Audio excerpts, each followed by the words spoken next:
प्यार के रिश्तों में जब शक पनपने लगता है तो वो कितना घातक होता है वो आपने कभी ना कभी देखा होगा, सुना होगा या एक्सपीरियंस भी किया होगा।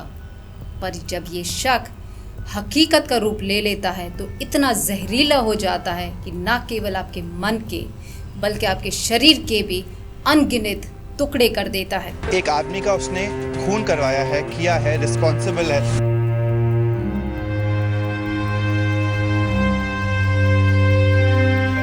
नमस्कार, मैं हूं श्रद्धा राय और आप देख रहे हैं द चाणक्य पे सच्ची घटना पे आधारित नीरज ग्रोवर की कहानी। जेरोम मैथ्यू मैसूर कर्नाटका में रहने वाला एक होनहार और होशियार बच्चा, जिसके घर में उसके माता पिता और छोटा भाई आर्थिक स्थिति काफ़ी कमज़ोर। स्कूल में उसकी दोस्त मारिया सुसीराज, जो फाइनेंशियली काफ़ी संपन्न थी और वो अपना करियर फिल्म इंडस्ट्री में बनाना चाहती थी। दोनों की स्कूल की दोस्ती कॉलेज तक पहुंचती है और दोनों के बीच में प्यार भी हो जाता है। विलियम का सिलेक्शन एनडीए में हो जाता है और वहीं पर मारिया अपना करियर कन्नड़ फिल्म में चालू करती है। कुछ खास प्रोग्रेस उसे नहीं मिलती है, पर फिर भी वो लगातार उसमें कोशिश बनाए रखती है। इन दोनों की दोस्ती प्यार में बदल जाती है।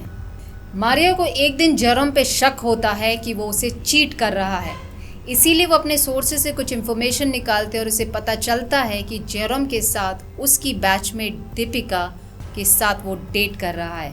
इसीलिए एक दिन वो होटल में दीपिका और जेरोम दोनों को ही बुलाती है और जेरोम का भांडा फूट जाता है।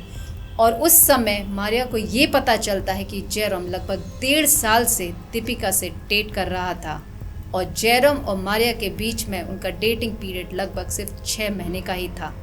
फिर भी जेरोम अपनी गलती मानता है और दीपिका को डंप करके मारिया के साथ आगे रिश्ते बनाने का वो प्रॉमिस करता है। वो ये भी प्रॉमिस करता है कि वो आगे जीवन में उसे कभी चीट नहीं करेगा।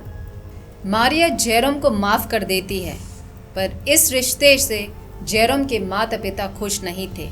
वो नहीं चाहते थे कि जेरोम और मारिया की शादी हो, क्योंकि उनका मानना था कि फिल्म इंडस्ट्री से जुड़ी हुई है और उनकी आर्थिक स्थिति भी उनके मुकाबले काफ़ी कमज़ोर है। शादी करने से पहले ये दोनों अपने अपने करियर में सेटल होना चाहते थे, इसीलिए जेरोम अपनी पोस्टिंग के लिए केरला कोचीन पहुंच जाते हैं और वहीं पे मारिया 2007 में मुंबई की तरफ बढ़ती है, यानी कि बॉलीवुड इंडस्ट्री में अपने पैर जमाने के लिए वहां पर पहुंच जाती है। पर मुंबई नगरी इतनी आसान नहीं है, इसीलिए सेम स्ट्रगल मारिया को भी होती है। एक तो वो कन्नड़ फिल्म इंडस्ट्री से थी, इसीलिए उसे हिंदी बोलने में भी काफ़ी तकलीफ होती थी। पर लगातार ऑडिशन देने के बाद उसे किसी भी प्रकार की सक्सेस नहीं मिलती है और एक दिन ऑडिशन के दौरान उसकी मुलाकात कास्टिंग डायरेक्टर नीरज ग्रोवर से होती है। नीरज मुंबई के प्रोडक्शन हाउस में एक टेलीविज़न एग्जीक्यूटिव थे और उन्होंने क्या आप 5वीं क्लास से तेज़ हैं इस शो में भी काम किया था, जिसे शाहरुख खान ने होस्ट किया था। इसीलिए उनका कद बढ़ गया और उन्हें कास्टिंग के भी काम मिलने लगे। ऐसी ही एक शो की कास्टिंग के दौरान इनकी मुलाकात मारिया से होती है। क्योंकि मारिया कन्नड़ मूवी से बिलोंग करती थी, इसीलिए उसकी हिंदी काफ़ी कमज़ोर थी। नीरज मारिया से कहता है क्योंकि उसकी हिंदी अच्छी नहीं है, इसीलिए इस शो में उसका सिलेक्शन होना पॉसिबल नहीं है। पर मारिया भी उस समय नीरज का नंबर लेके वहाँ से चली जाती है और बाद में वो नीरज के टच में रहती है। धीरे धीरे इन दोनों के बीच में अच्छी खासी दोस्ती हो जाती है और नीरज भी लगातार उसे ऑडिशंस पे बुलाता रहता है।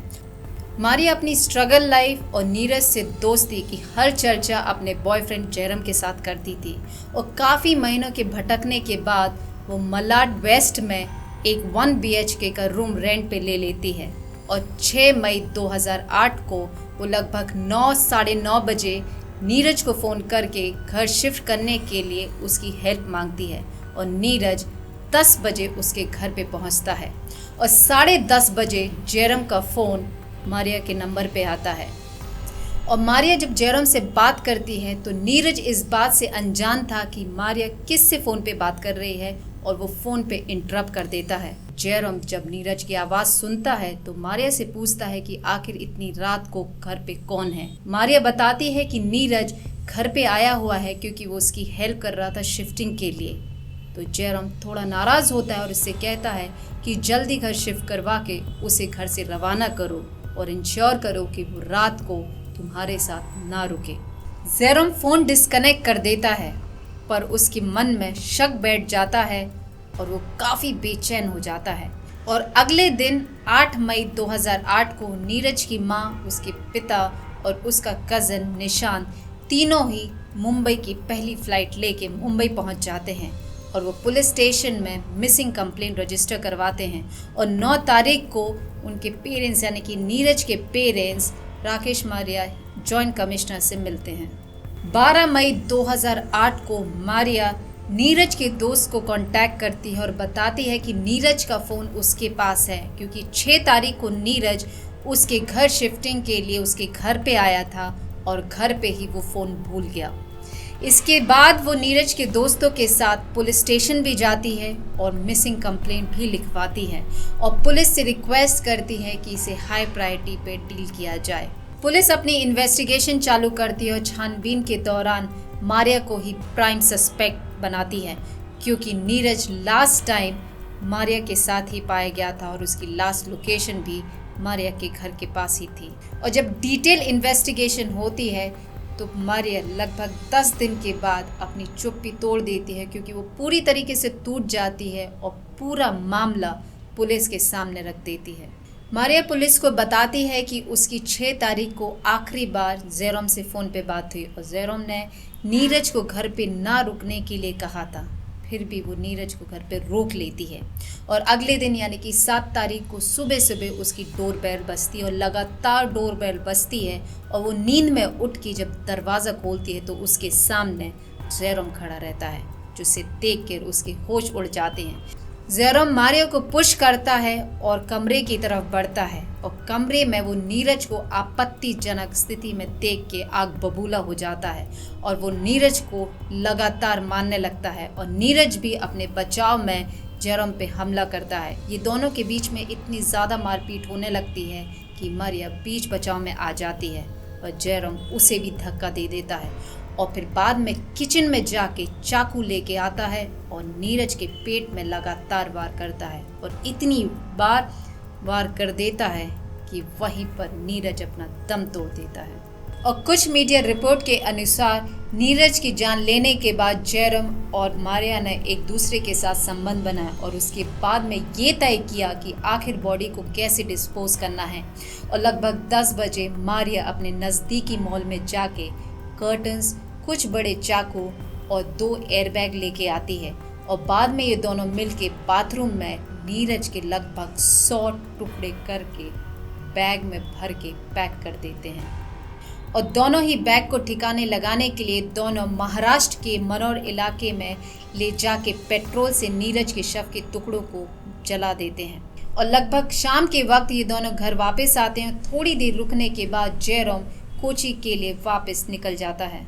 मारिया पुलिस को ये भी बताती है कि जेरोम ने उसके साथ ज़बरदस्ती की थी और धमकी भी दी थी कि अगर वो उसकी मदद नहीं करेगी तो वो उसकी भी जान ले लेगा। पुलिस मारिया को गिरफ्तार कर लेती है और जेरोम को कोची से गिरफ्तार करती है। ट्रायल शुरू होते हैं और 2011 में यानी कि लगभग 3 साल के बाद कोर्ट जेरोम को 10 साल की सज़ा सुनाती है और वहीं पे मारिया को 3 साल की सज़ा सुनाई जाती है। 3 साल की सज़ा मारिया ऑलरेडी काट चुकी होती है, इसीलिए उसे रिहाई मिल जाती है और 2018 में मारिया फिर मीडिया की सुर्खियों में आ जाती है क्योंकि उसके अगेंस्ट मल्टीपल फ्रॉडरी केस रजिस्टर किए गए थे। जेरोम और मारिया एक दूसरे से प्यार करते थे और शादी करना चाहते थे, फिर भी इन दोनों ने एक दूसरे के साथ छल किया जिसके परिणाम स्वरूप नीरज ग्रोवर ने अपनी जान गंवाई। पर नीरज के माता पिता को जो दुख हुआ, जो तकलीफ हुई, उनके कष्टों के लिए जिम्मेदार कौन? नमस्कार।